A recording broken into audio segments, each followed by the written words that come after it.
Hajd park. Lepo mesto za trčanje. Evo, baš ovde trčim blizu mi je stana. Uživanci, evo gledajte.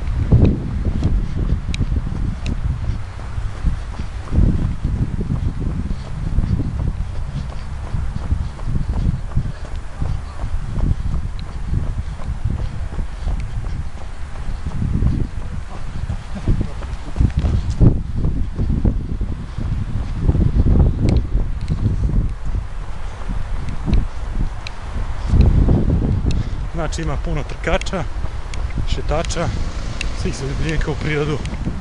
Zašto vi ne biste probali? Eto, toliko. Ćao!